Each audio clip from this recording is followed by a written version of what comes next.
Programme بنایا تھا وہاں تک ساتھ آئے، ان کو روانہ کیا۔ ان میں سے ایک بندہ خود ہی بول پڑا، کہنے لگا حضور یہاں لوگ دروازے تک چھوڑنے آتے ہیں یا گاڑی تک؟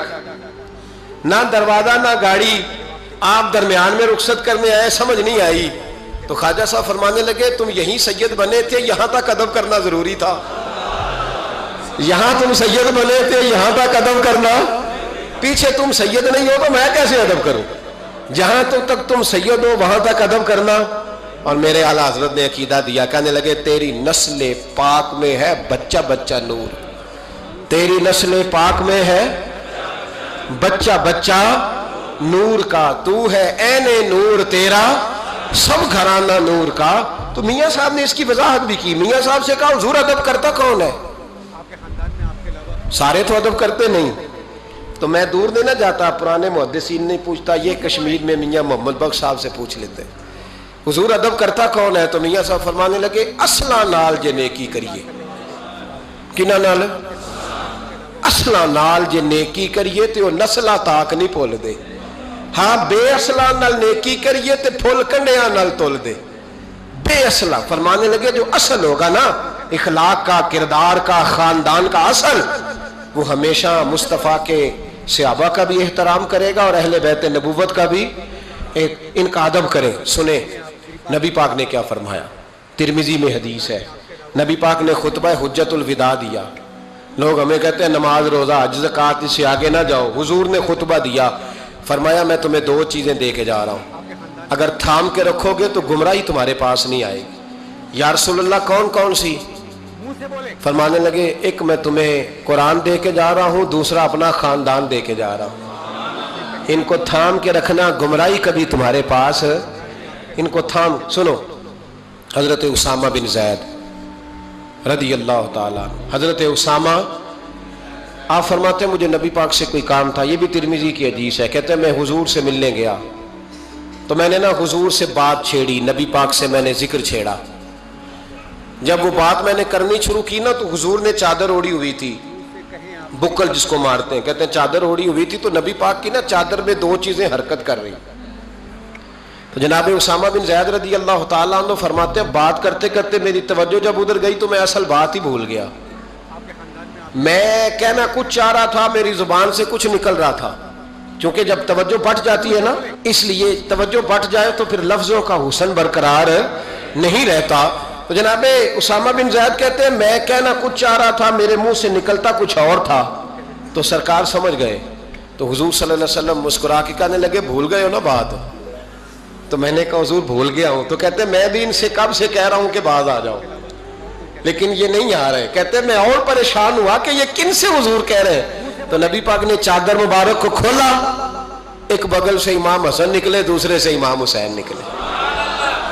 یہاں بھی ملا پریشان ہے، بڑی ٹینشن میں ہے، کہتا ہے جی ہر نانا ہی اپنے نواسوں سے پیار کرتا ہے۔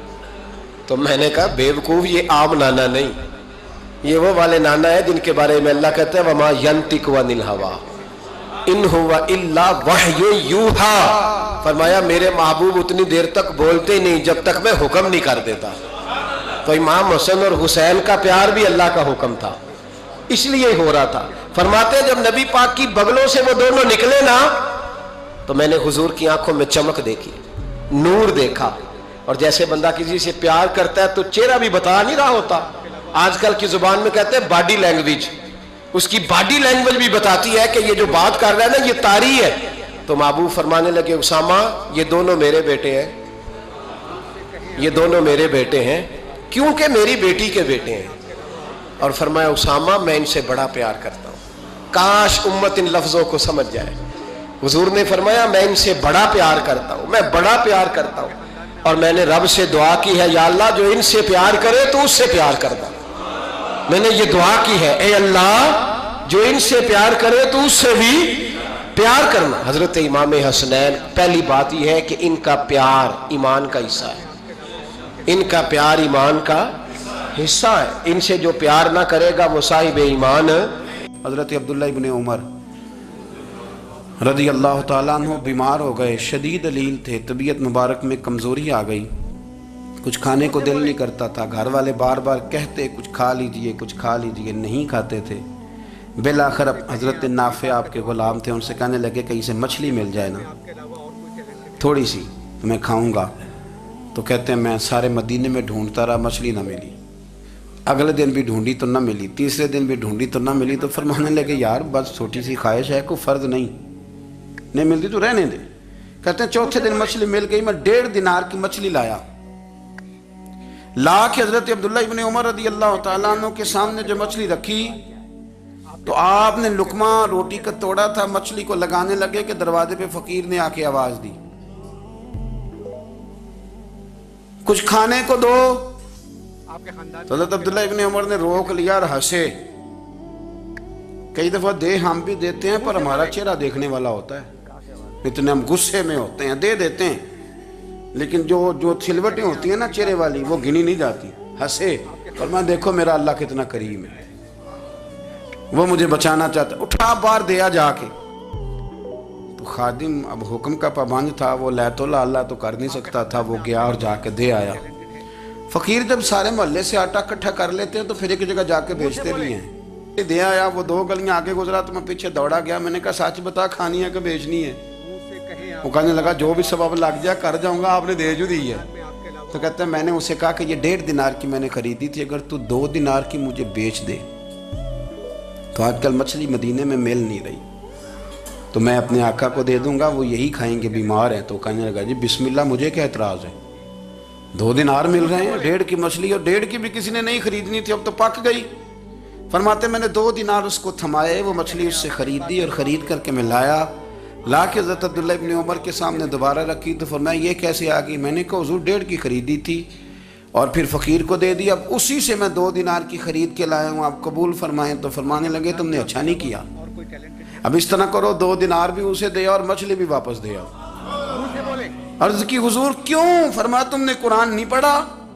हुज़ूर पढ़ा है। फरमाया रब फरमाता है लन तनालुल बिर्रा हत्ता तुनफिकु मिम्मा तुहिब्बून, तुम भलाई को उस वक्त पहुंचोगे जब अपनी प्यारी चीज राह खुदा में खर्च करोगे। इमाम गजाली ने लिखा है, फरमाने लगे दे आ। तो वो हजरत नाफे कहते हैं मैं देने गया, दे के वापस आया तो कुछ परेशान था क्योंकि मुझे भी 4 दिन हो गए थे ना तलाश करते, थोड़ी थोड़ी तबीयत में मायूसी थी, कितनी मेहनत से मैंने लाया और आपने वापस कर दी। तो हजरत अब्दुल्लाह इब्न उमर ने मुझे करीब बिठाया, फिर मुझे थपकी दी, फरमाने लगे पुत्र मैंने वैसे भी कभी झूठ नहीं बोला और आजकल तो मैं वैसे ही बीमार हूँ, टाइम ही नहीं, वक्त ही नहीं, मौका ही नहीं झूठ बोलने का। मैं तुझे सच बताऊं, मुझे मछली खा के इतना सुकून नहीं होना था जितनी अल्लाह के रास्ते में खैरात खा के मुझे सुकून हुआ। तो तुझे तो मेरी राहत से गर्ज है ना कि मुझे राहत कैसे होती है, तो मुझे सुकून मिला है राह खुदा में दे। मैं नफसानी ख्वाहिश पूरी कर लेता तो ये मेरा नफ्स कल फिर मुझसे मछली मांगता, परसों कहता नहीं छोटे गोश्त की यखनी भी चाहिए। हम लोग उलझ गए हैं, बहुत बड़े कैदी हैं अपने आप के, बड़े कैदी, सारा दिन अपनी ख्वाहिशात की तकमील में भागे रहते हैं। बड़े बड़े सोने नौजवान, मैं उन पे तनकीद नहीं करता, मुझे उन पे तरस आता है। जब मैं रात के अंधेरों में उन्हें टेलीफोन लेके चौकों में खड़े देखता हूँ तो मुझे रहम आता है। मैं कहता हूँ देखो नफ्स की ख्वाहिश के पीछे ये क्या मसलन, आखिर क्या है इसमें? एक औरत के पीछे तबाह कर लिया अपने आप को, यानी ज्यादा से ये कोई मकसूद है, ये कोई मकसद हयात है जी जिसको मकसद बना लिया है? मेरे अजीज बात को समझ लें, इतना खूबसूरत आदमी है और इतना उसका ऊंचा कद काट है, और क्या किसके पीछे ये भागा हुआ है? बड़ा समझदार, दानश्वर, अक्लमंद आदमी, जी रूह बंदा, लेकिन उसका स्टेटस आप ये मुलाजा करें कि वो 20-40 हज़ार की खातर झूठ बोलता है, धोखा देता है, फरेब और फ्रॉड करता है। हम अपनी नफसानी ख्वाहिशात के पीछे इस तरह भागते हैं कि हम असल से रह जाते हैं। मेरी बातों की समझ आ रही है आप हज़रात?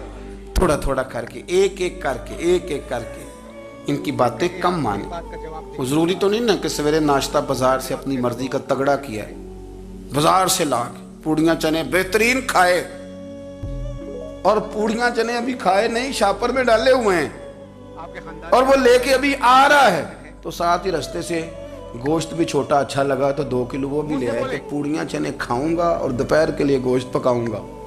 ओ पहले ये तो खा ले साहब, इससे तो निजात पा ले। ये पता नहीं हजम होता है कि कुछ और करता है तेरे साथ, लेकिन वो गोश्त भी साथ ले आया। यानी टेबल पे, नाश्ते के टेबल पर बैठ के फैसला हो रहा होता है कि हमने क्या खाना है, ہم نے کدھر جانا ہے؟ سنگیو یاد رکھو، باتوں کو سمجھو اور غور کرو. یہ تھوڑا تھوڑا کر کے جب ہم چھٹکارا حاصل کرنے کی کوشش کریں گے نا، چھٹکارا حاصل کرنے کی، کئی جگہ سے کسی جگہ سے اگر آپ کو تنبیہ ہوتی ہے نا، تنبیہ، اس میں بھی بڑا مزہ آتا ہے. اس میں بڑا، ہمارے ایک بزرگ تھے